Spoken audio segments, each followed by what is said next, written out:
So, I mean, cash points that ask you if you want Coco Pops. I mean, who here has had this question? Yeah, one out of 3,000. Who said that? You, thank God you're in the second row. So what did you press? You pressed no. No, not a fan of Coco Pops? I wasn't going to buy any. You weren't going to buy any? Just being truthful. Just being truthful? Yeah, no, it's not a time for lying. I wasn't going to, oh, wait a minute, you're lying to me. Get out the lie detector. 3,000, two of us. Why us? Is it targeted marketing? Because you'll hear about this, won't you? They'll see what you've bought previously and target things at you. But I haven't bought Coco Pops in 15 years. Unless they've gone through my bank statements and gone, fucking hell, he must be running low on Coco Pops, must they? I mean, even if he's only eating one pop a day, he must be down to his last few pops. I mean, what's your name, sir, at the front here? Dan. Dan. And are you a fan of Coco Pops? Not really, no. Not really? Well, unlucky. The whole show is about them. No, it's not. I've got sponsorship, and... No, you're not, so you'd have clicked no? I clicked no, Dan, because as I say, I was going on a date. And I thought the single worst thing you could turn up with on a first date would be a box of Coco Pops. So, good evening. Pretty confident where I'll be eating these tomorrow morning?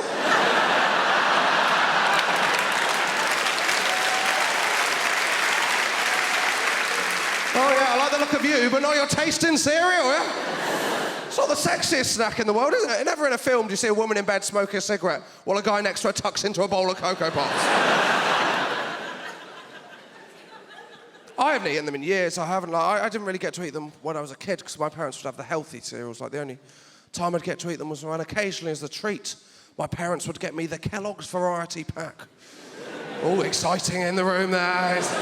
Excitement in the room, and two, right, yeah, because it is exciting, the variety pack. If you don't remember it, right, it's brilliant, right? What it was, you got a third of a bowl of 8 different cereals.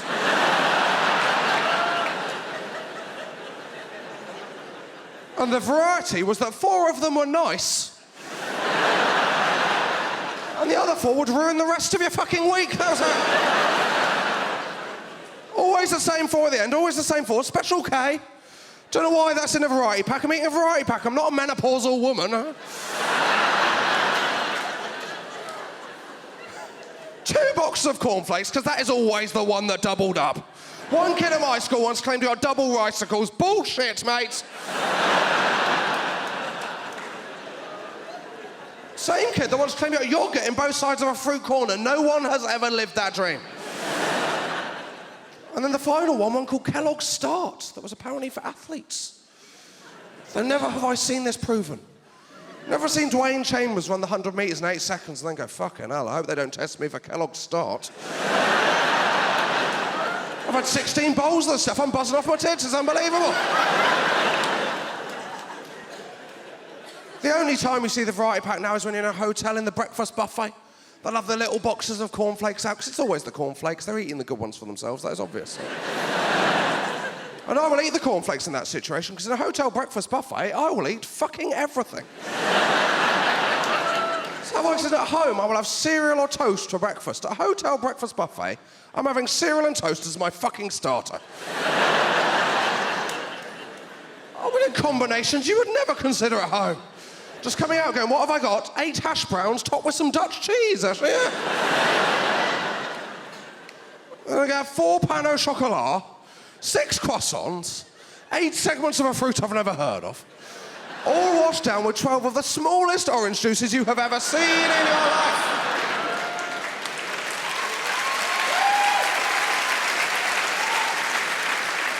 I eat so much at breakfast buffet, I'm so tired, I have to go back to bed. I then sleep through to my next breakfast buffet. Been mixing the cereals, going, oh, shreddies with crunchy nut cornflakes. Who do I think I am? Heston Blumenthal. But you've got to do it, don't you? It's like when you're in Nando's, they give you the plastic glass to pour your own drink, and you think, well, be a fucking idiot not to make myself a spranter in this situation, wouldn't I?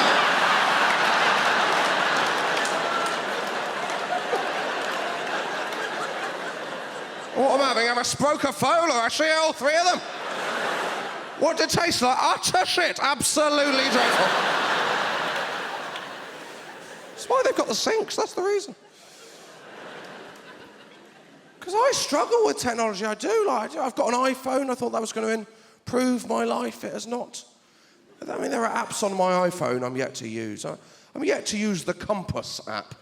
I mean, I don't know about you, before I had an iPhone, I wasn't going, bloody hell, another night out, where I have to take a separate phone and compass with me.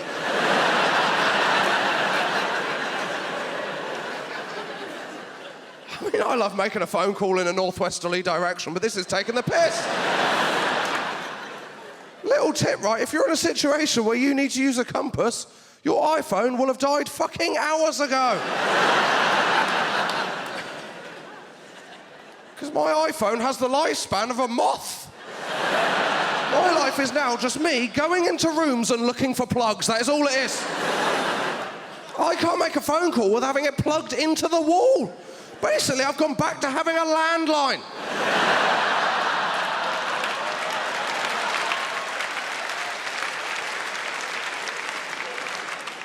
We didn't have technology like this when I was growing up in Devon, you know.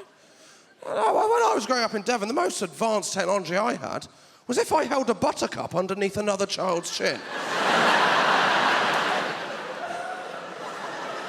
If it reflected back, then I knew they liked butter. I mean, if you're that close, just ask. No one's keeping that information to themselves, are they? No one's going, Steve, do you like butter? Not telling you that, mate. That's a secret.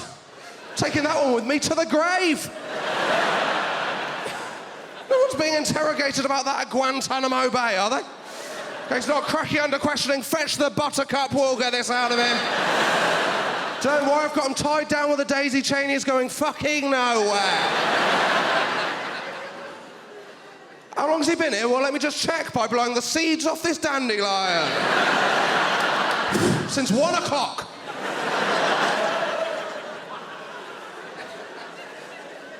I mean, genuinely, the most advanced thing I owned when I was a child was my coat.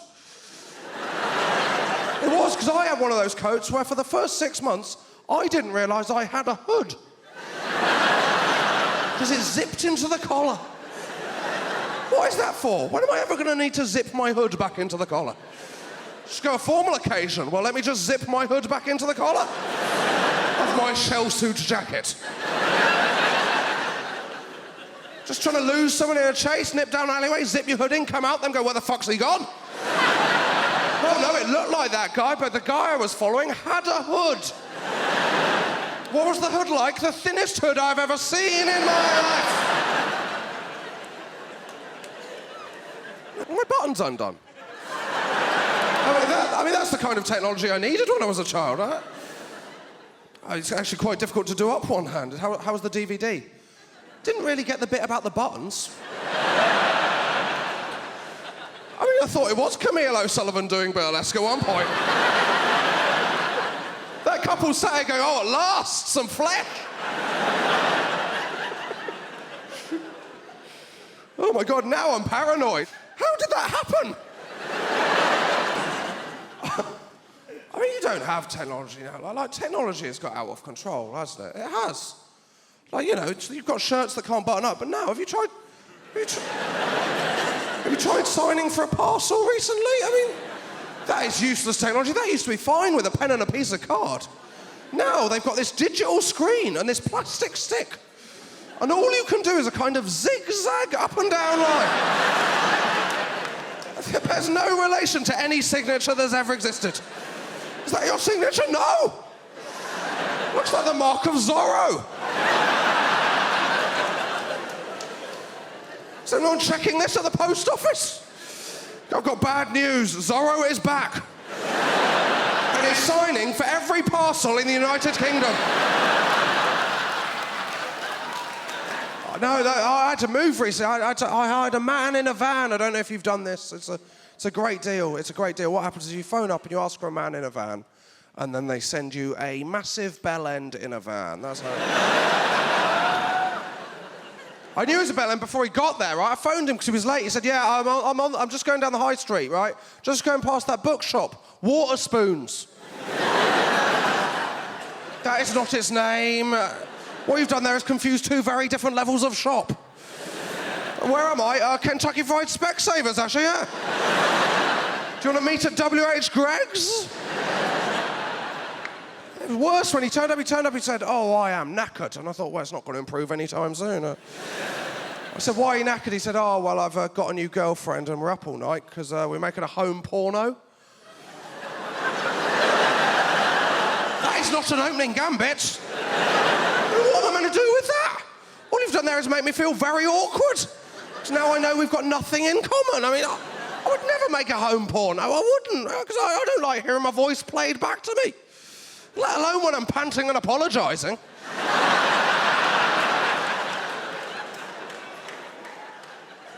It's one of those macho guys, you know, the kind of people that are so macho, the kind of people that get your name wrong but say it with such confidence you start to question yourself. Go and get that chest of drawers, will you, Greg? Am I called Greg? At one point he called me G-Dog. I said, it's Greg. It isn't Greg. It's terrifying, man. I scare easily as well. I try and avoid it, but occasionally you get tricked into it. I went to see that film, The Woman in Black. I thought that won't be scary. I mean, The Woman in Black, yeah. You know, I've seen one of them before. I can deal with it, right?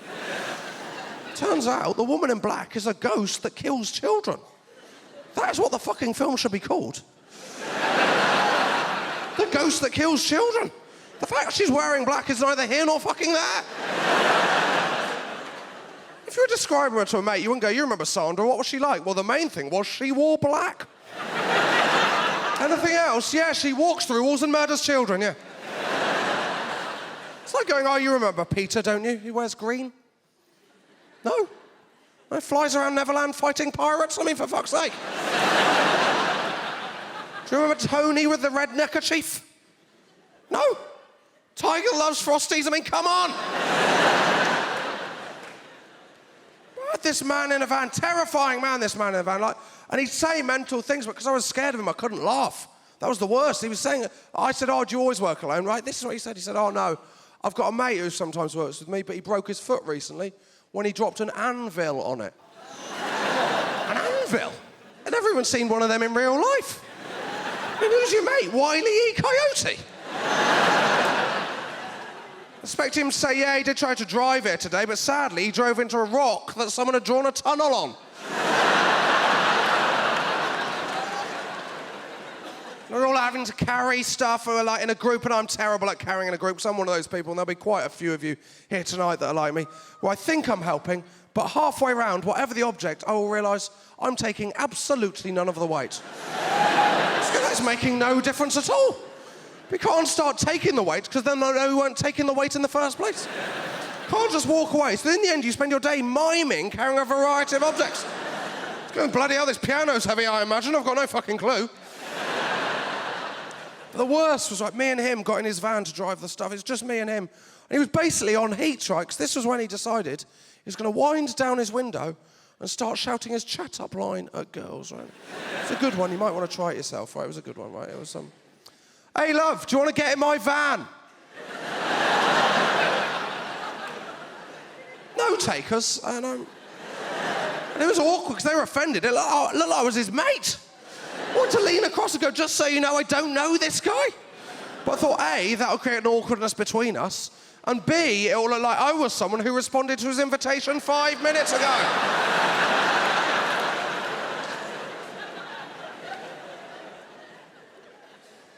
I mean, that is not how you meet women, is it? I mean, I don't know how you do, but I know that is not. I was working on my core strength.